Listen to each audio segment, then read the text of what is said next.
Hello friends, now let's know about the cloning vectors. There are around 4 to 5 types of cloning vectors.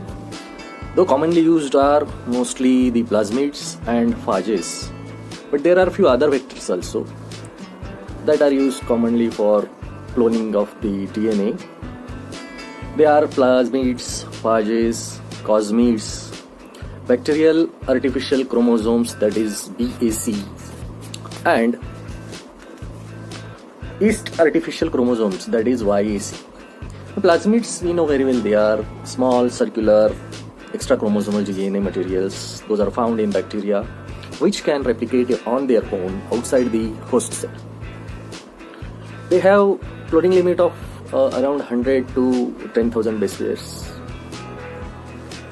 or 0.1 to 10 kilobases. A plasmid vector is made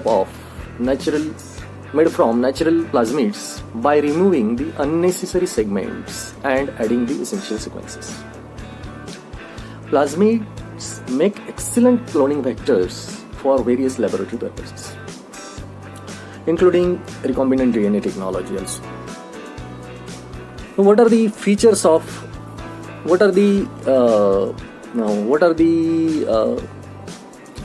the commonly used plasmid that we are going to see?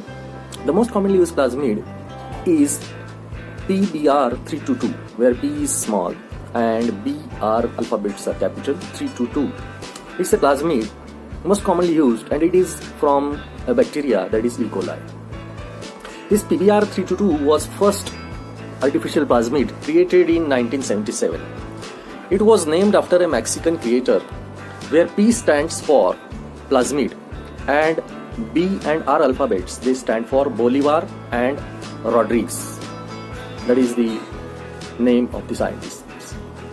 PBr322 is 4,361 base pairs in length and contains a replicon region, that is the source plasmid or PM capital B capital 1, and the AMP-R gene that encodes for ampicillin resistance protein, where the source plasmid RSF2124 is there, and the TET-R gene is also there that encodes for tetracycline resistance protein, and the source plasmid is PSC101. The plasmid has unique restriction enzyme sites for more than 40 restriction enzymes. 11 of these 40 sites lies within the TET-R, that is tetracycline resistance gene sequence. There are 2 sites for restriction enzymes, HIND3, H capital IND small Roman 3, and C capital LAL, C lal, within the promoter of the tetracycline gene. There are 6 key restriction sites inside the ampicillin resistant genes. The origin of replication or ORI site in this plasmid is small p capital MB1, PMB1. That's a close relative of CoLE1. The ORI encodes 2 RNAs, RNA1 and RNA2, and 1 protein called ROM or ROB, ROM, R capital OM small, or ROB, R capital OP small. Circular sequence is numbered such that 0 is the middle of the unique ECO R1 site, and the count increases through the TET genes. The ampicillin resistance gene is a penicillin beta lactamase. Promoters P1 and P3 are the beta lactamase genes. That is about the plasmid vector. Now we'll see about the phage vector. Phages are the derivatives of bacteriophage lambda, a virus which infects E. coli. They are linear DNA molecules whose region can be replaced with foreign DNA without disrupting its life cycle. The major advantage of lambda phage vector is its high transformation efficiency, which is about 1,000 times greater than that of plasmid vector. They also have a larger cloning limit than plasmids, consisting of around 8 to 25 kb.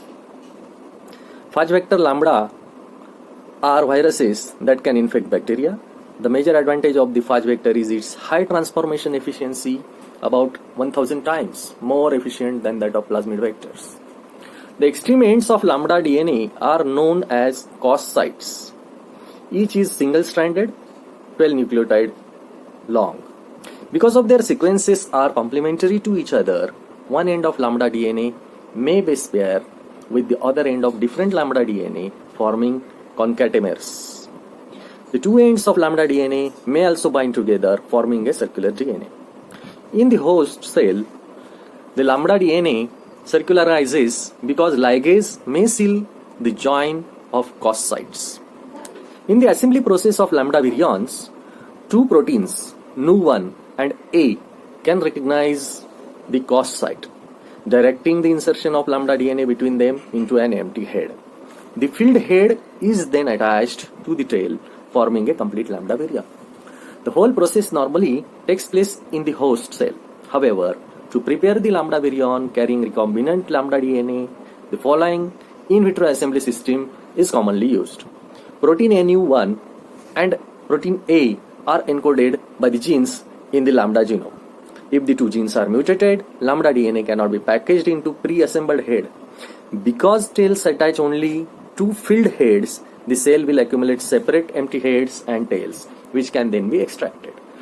When the extract is mixed with recombinant lambda DNA, the protein Nu1 and A, the complete lambda virion carrying recombinant lambda DNA, will be assembled.